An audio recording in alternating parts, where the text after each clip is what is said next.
এদেশে যা পাপ গণ্য অন্য দেশে পুণ্যতাই পাপ পুণ্যের কথায় আমি কারে বা শুধাই।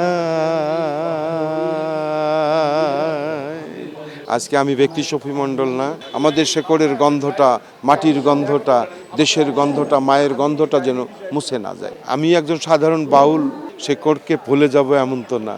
আসলে মানব ধর্ম বলতে পৃথিবীতে কোনো ধর্ম নাই, প্রত্যেকটা ধর্মেই মানবিকতা আছে।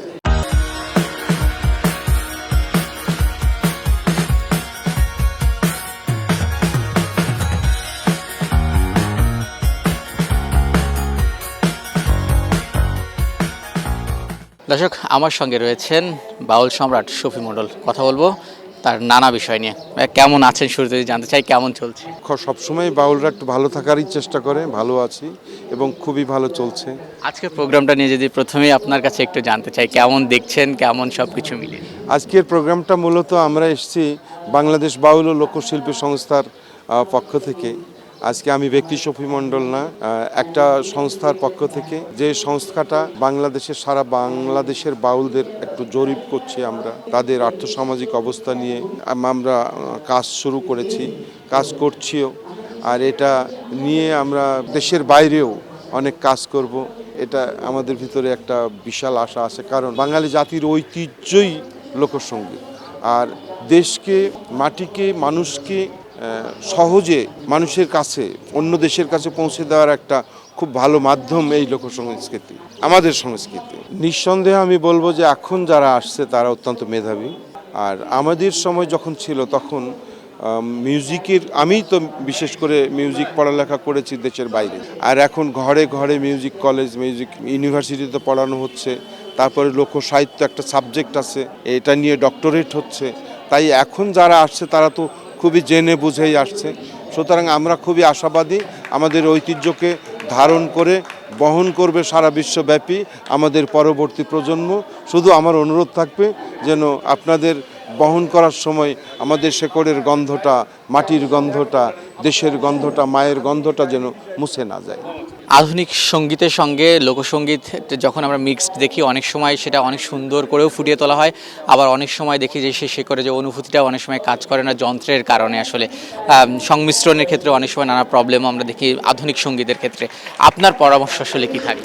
এটা একটা সম্পর্কের ব্যাপার, এটা একটা সম্পর্ক। যেমন হঠাৎ করে একটা নতুন প্রজন্মের ছেলের সাথে আমি গাঢ়ভাবে গল্প করতে পারি না যতক্ষণ তার সাথে সম্পর্কের সৃষ্টি না হয়। যন্ত্রটাও তেমন, আমাদের যন্ত্রের সাথে অন্য দেশের যন্ত্রের যখন একটা প্রেম, একটা সম্পর্ক হবে, তো এটার নাম একটা ফিউশন। ফিউশন একটা যন্ত্রের সাথে একটা যন্ত্রেরও হবে, আবার একটা প্রজন্মের সাথে আর একটা প্রজন্মেরও হবে। তাই আমাদের সম্পর্কটা যেন সুন্দর হয়, প্রেমের মাধ্যমে হয়। এই বাউলরা দেখেছি আলাদা একটা জগৎ নিয়ে থাকে, বা আধ্যাত্মিক যেই চিন্তাধারা বা তাদের গানের যে কথাবার্তা, বাইরের যেই সহিংসতা বলি সেসব থেকে অনেকটাই তারা দূরে, তারা নিজেদের সেই প্রচেষ্টারই সেই জগৎটাকে ধারণ করে। আর সেই জায়গায় যদি একটু জানতে চাই, কিছুদিন আগে কুষ্টিয়াতে আমরা দেখেছি একটা ঘটনা, তারপরে আপনার বাসাকে ঘিরে নিরাপত্তা বেরিয়েও আমরা দেখেছি। সব কিছু মিলে কেন এই পরিবেশ আমাদের সৃষ্টি হয় বারবার, কেনই বা ধরেন কি বলবেন এই জায়গায়? এটা এই মানে এটা বহমান, এটা আদি মানে জগৎ থেকে এটা হয়ে আসছে।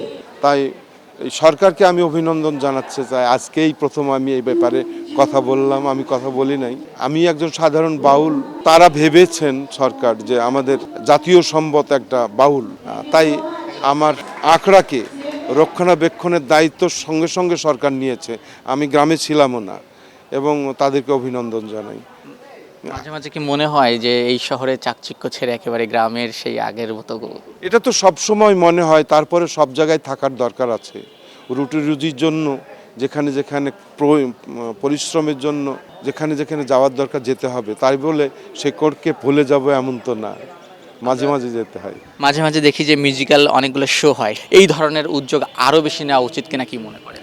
আমি বলি আর না বলি, এই উদ্যোগ চলছে, কিন্তু সারা দেশেই চলছে বহমান। আর এই ধরনের উদ্যোগ আছে বলেই পরবর্তী প্রজন্মে যারা আসছে তাদের আমাদের হালটা তারা ধরবে, এটা আমার বিশ্বাস।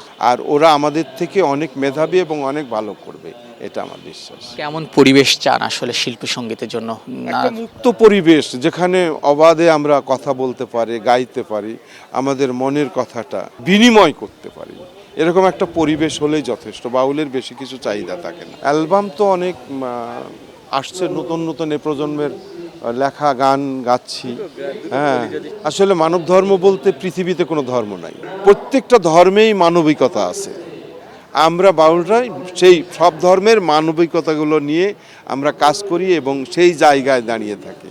মানে যেমন ধরেন প্রত্যেকটা ধর্মের একটা গ্রন্থ আছে, গ্রন্থগুলো পাশাপাশি সাজালে কখনো যুদ্ধ হয় না।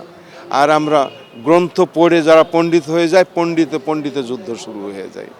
তাই আমরা চাই যে আমরা সৌহার্দ্য, আমরা তো যুদ্ধ চাইনি, চারিদিকে যুদ্ধের গান, আমরা চাই শান্তি, অনাবিল শান্তি, যেখানে মুক্তভাবে আমরা গাইতে পারবো আমার নিজের ভাষায়, আমার মায়ের ভাষায়। খালি গলায় তো গান করি না, আর আবহাওয়াটা ভালো না, গলাটার অবস্থাও ভালো না। তারপরেও বলছেন তো 2 লাইন আমি গান করি লালন ফকিরের। এ দেশে যা পাপ গণ্য, অন্য দেশে পুণ্যতাই, পাপ পুণ্যের কথায় আমি কারে বা শুধাই।